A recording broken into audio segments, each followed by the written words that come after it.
Puji Tuhan, kekasih Tuhan, kita akan merenungkan kebenaran firman Tuhan yang menjadi program GPP Jemaat Sawahan, Mana Rema.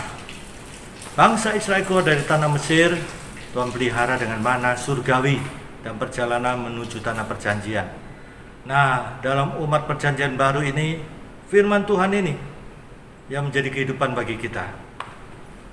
Karena Yesus mengatakan bahwa manusia tidak bisa hidup dengan roti saja, tetapi firman Tuhan. Karena firman Tuhan itu kekal adanya. Mari kekasih Tuhan, kita berdoa terlebih dahulu. Bapa Surgawi, sungguh indah kami ada kesempatan untuk merenungkan kebenaran firman Tuhan, mana rohani ini, dan setiap pribadi dari kami masing-masing. Kami percaya kami bisa menangkap apa yang Tuhan mau kerjakan dalam hidup kami, menjadi rema firman yang tertulis ini dari Kejadian sampai Wahyu, menjadi rema Tuhan berbicara kepada kami masing-masing sesuai dengan apa yang Tuhan mau kerjakan dalam hidup kami masing-masing. Terpujilah Bapa, Putra, dan Roh Kudus. Kami sambut firman Tuhan dalam nama Tuhan Yesus Kristus. Amin. Mari kekasih Tuhan, kita akan merenungkan Yesus Kristus, Sang supranatural itu. Di dalam Yesaya pasal 9 ayat 5 dan 6. Sebab seorang anak telah lahir untuk kita, seorang putra telah diberikan untuk kita. Lambang pemerintahan ada di atas bahunya. Lihat, ada otoritas. Dan namanya disebutkan orang dengan 7 nama agung supranatural. Yang pertama, penasihat ajaib. Yang kedua, Allah yang perkasa. Yang ketiga, Bapa yang kekal. Yang keempat, Raja damai. Yang kelima, besar kekuasaannya. Yang keenam, damai sejahteranya tidak berkesudahan. Yang ketujuh, angka 7 ini angka sempurna dalam budaya Yahudi. Kerajaannya didasarkan keadilan dan kebenaran dari sekarang sampai selama-lamanya. Kemudian lebih tegas lagi, kecemburuan Allah akan melaksanakannya. Di sini bukan cemburunya suami istri atau orang pacaran, tapi kata yang lebih mendekat adalah kedaulatan Tuhan. Tuhan itu Maha Kuasa, Dia berdaulat dan akan digenapi nubuatan Nabi Yesaya ini. Puji Tuhan, kekasih Tuhan, kalimat-kalimat yang ada di dalam Yesaya pasal 9 ayat 5 dan 6 ini itu sangat dalam. Jangan sampai kita hanya membacakannya pada hari Natal. Hari Natal itu memang kalau kita memperhatikan dalam masa pemerintahan Romawi, Konstantinopel, memang dijadikan hari kelahiran Yesus Kristus. Pada waktu itu adalah budaya di dalam tradisi-tradisi yang ada pada waktu itu. Nah, di sini bukan berarti kemudian Yesus Kristus lahir itu sama dengan merayakan kelahiran dewa. Kekasih Tuhan, itu hanya kontekstualisasi, mencari waktu yang tepat agar bisa dirayakan, bisa diingat kelahiran Yesus Kristus. Dengan demikian, sebagai sarana untuk supaya masyarakat yang tidak tahu bisa menjadi tahu tentang Yesus Kristus. Nah, kita lihat bahwa akan datang Mesias.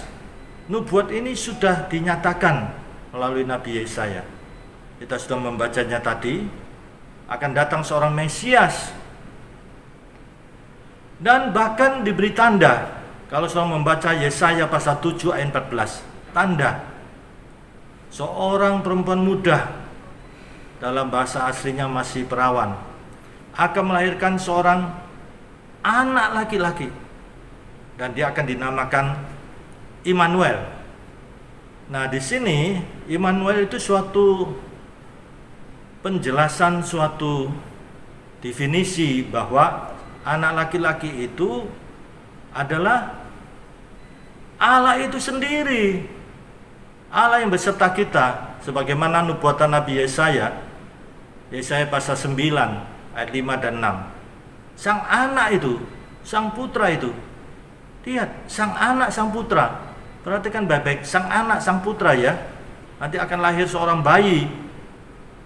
Sang anak, sang putra itu punya otoritas, lambang pemerintahan ada di atas bahunya dengan 7 sebutan keilahiannya, supranatural. Lihat, bukan saja penasihat, tapi penasihat yang ajaib, supranatural.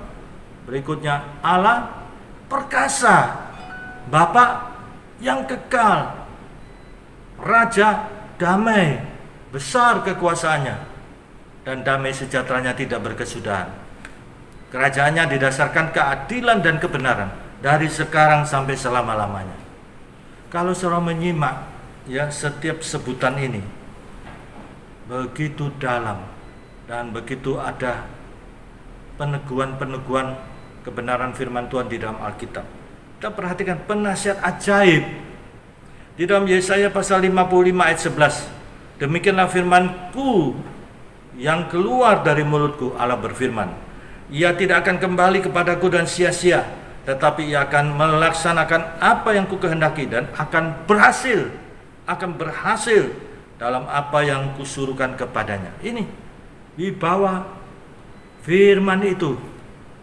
Saudara sekarang mungkin sedang kalut, saudara mengalami jalan buntu, mungkin sudah saudara minta nasihat dari para pakar kejiwaan. Saudara tetap mengalami jalan buntu. Lihat ini, sang anak itu dia adalah penasihat ajaib, penasihat supranatural. Jangan khawatir, saudara, ada nasihat-nasihat yang tepat, sebagaimana di dalam Mazmur 19, firman Tuhan itu sempurna, ya, tepat dan menyegarkan. Yang kedua, Allah yang perkasa. Kalau kita membaca dalam Mazmur 24 ayat 7 sampai dengan 10, angkatlah kepalamu, hai pintu-pintu gerbang, dan terangkatlah kamu, hai pintu-pintu yang berabad-abad, supaya masuk Raja kemuliaan. Siapakah itu Raja kemuliaan? Tuhan jaya dan perkasa. Luar biasa. Ini sang anak, sang putra itu adalah Tuhan jaya perkasa. Mungkin saudara menghadapi masalah, saudara menghadapi mungkin pintu ya yang sudah tertutup, pintu setebal tembaga, ya begitu tebalnya. Tetapi lihat, sang anak itu ya Allah yang perkasa, sekalipun setebal tembaga bisa dipecahkan. Mungkin saudara juga menghadapi masalah dengan pintu yang ditutup dengan palang-palang besi. Tetapi lihat, Allah itu Allah yang perkasa. Palang besi itu bisa dipatahkan, tidak ada yang mustahil. Itu sang anak, sang putra itu. Kemudian yang ketiga, Bapa yang kekal. Kalau saya membaca Matius pasal 6 ayat 9 sampai 13. Lihat doa Bapa kami. Di dalam doa Bapa kami ini seluruh kebutuhan kita include, saudara. Dengan kita berdoa Bapa kami ini, maka di situ menunjukkan kerendahan hati kita bahwa kita membutuhkan Bapa yang kekal itu, Bapa yang peduli kepada anak-anaknya. Yang keempat, Raja damai. Di dalam Matius 11 ayat 28 sampai 29. Yesus mengatakan, marilah kepadaku yang letih lesu berbeban berat. Di dalam bahasa aslinya itu sudah capek secara batin. Nah lihat, Yesus menunjukkan, marilah belajar, sebab aku lemah lembut dan rendah hati, dan jiwamu akan mendapat ketenangan, kelegaan.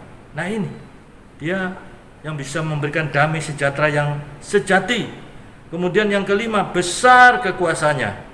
Bukankah tertulis di dalam Yoel pasal 2 ayat 21, demikian juga Mazmur 24 ayat 8. Bersama Tuhan kita akan melakukan perkara-perkara yang besar, karena Tuhan itu besar kekuasaannya, ya Tuhan semesta alam. Yang keenam, damai sejahtera yang tidak berkesudahan. Di dalam Yesaya pasal 48 ayat 18. Sekiranya engkau memperhatikan perintah-perintahku, maka damai sejahteramu akan seperti sungai yang tidak pernah kering, dan kebahagiaanmu akan terus berlimpah seperti gelombang-gelombang laut. Lihat kebahagiaan yang berlimpah. Mungkin sekarang ini dalam wabah COVID-19 ini sedang resah saudara, mungkin stres, depresi. Lihat ini, kalau kita tetap taat perintah Tuhan, maka damai sejahtera itu ya akan mengalir terus, bahkan berlimpah luar biasa. Yang ketujuh, kerajaannya keadilan dan kebenaran. Di dalam Mazmur pasal 9 ayat 7 sampai 8, tetapi Tuhan bersemayam untuk selama-lamanya. Tatahnya didirikannya untuk menjalankan penghakiman. Dialah yang menghakimi dunia dengan keadilan dan mengadili bangsa-bangsa dengan kebenaran. Hanya kerajaannya Tuhan, kerajaan yang adil dan benar. Ini kerajaan manusia banyak kekurangan, tetapi kerajaan Tuhan itu keadilan dan kebenaran itu dinyatakan. Nah, di sini mari kekasih Tuhan, kita punya Sang Putra, Sang Anak itu, yaitu Yesus Kristus. Masalah yang saudara hadapi, lihat Yesus Kristus dengan 7 sebutan itu. Yesus adalah Allah yang telah menjadi manusia. Kok bisa? Ya kenapa tidak? Dia bisa menciptakan manusia dengan amat baik dalam Kejadian pasal 1. Dan menjadi manusia. Apakah surga kosong? Tidak. Allah itu roh. Jangan kita memikirkan Allah dengan otak kita yang segenggam tangan ini. Kenapa kita harus bingung dengan Allah Sang Pencipta itu? Kenapa kita harus bingung dengan Tritunggal? Allah itu roh. Tidak bisa kita memikirkan Allah dengan otak kita yang segenggam tangan ini. Betapa pentingnya keyakinan kita kepada Sang Pencipta yang telah menyatakan diri di dalam Yesus Kristus. Dalam Perjanjian Lama, konsep Allah itu di berbagai suku bangsa itu berbeda satu dengan lainnya. Nah, disinilah karena iblis ingin menjadi Allah, Allah yang sejati, Tuhan semesta alam itu menyatakan diri. Finalitasnya adalah di dalam Yesus Kristus. Puji Tuhan. Mari kita berdoa. Kekasih Tuhan, pada saat ini saya sebagai hamba Tuhan, saudara mengalami pergumulan dalam situasi kondisi wabah corona ini. Mungkin saudara sedang resah, saudara sedang di dalam kebingungan dan bingung dengan masa depan. Kekasih Tuhan, kalau kita menjadi umat Tuhan, menjadi rekan kerja Tuhan, jangan khawatir. Tuhan menjadi pembela saudara. Dan ini bukan sekedar basa-basi. Janji Tuhan adalah ya dan amin. Dan Tuhan tidak pernah berdusta. Janji Tuhan selalu mengandung 2 bagian. Kita lakukan bagian kita, maka Tuhan akan melakukan bagiannya. Mari, tangan saudara ditengadahkan sebagai respon saudara kepada Tuhan. Mungkin saudara sakit pada saat ini. Taruh tangan saudara di tubuh saudara. Saya sebagai hamba Tuhan akan berdoa dengan sepenuh hati, sepenuh jiwa, sepenuh akal budi. Pada saat ini kami yakin Yesus Kristus yang tidak berubah baik kemarin, hari ini, dan sampai selama-lamanya, dengan 7 sebutan supranatural. Yesus Kristus, Tuhan dan Juru Selamat. Pada saat ini kami berseru Tuhan, untuk setiap pribadi, apa yang menjadi pergumulan, kesusahan, sakit, penyakit, saat ini Tuhan, kami sebagai hamba Tuhan berseru satu nama yang mulia, satu nama yang agung. Dalam nama Tuhan Yesus Kristus, dalam nama Tuhan Yesus Kristus, dalam nama Tuhan Yesus Kristus, setiap pribadi tidak ada satupun yang terlewatkan. Tangan Tuhan yang berlubang di kayu salib menjamah. Kami yakin Tuhan, Tuhan nyatakan belas kasihan Tuhan, karena hati Tuhan sangat baik. Hati Tuhan penuh dengan belas kasihan. Tuhan Maha Penyayang dan penuh belas kasihan, sebagaimana dinyatakan dalam Yakobus. Kami percaya Tuhan, belas kasihan Tuhan untuk setiap pribadi pada saat ini. Kami berseru, kami mohon Tuhan sebagai hamba Tuhan, dengarlah permohonan kami. Tolong satu persatu dari mereka, tolong satu persatu dari mereka. Dalam nama Tuhan Yesus Kristus, kami percaya Tuhan peduli, hati Tuhan penuh belas kasihan. Demikian juga bangsa negara kami Indonesia, Tuhan berdaulat dalam situasi wabah sekarang ini Tuhan. Dalam nama Tuhan Yesus kami percaya Tuhan supaya ditemukan vaksin Tuhan, dan bisa teratasi wabah ini, dan umat-Mu bisa beribadah. Indonesia diberkati Tuhan. Terpujilah Bapa, Putra, dan Roh Kudus.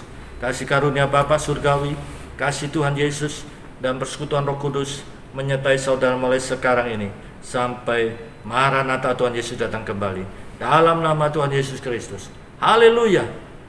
Amin. Tuhan memberkati.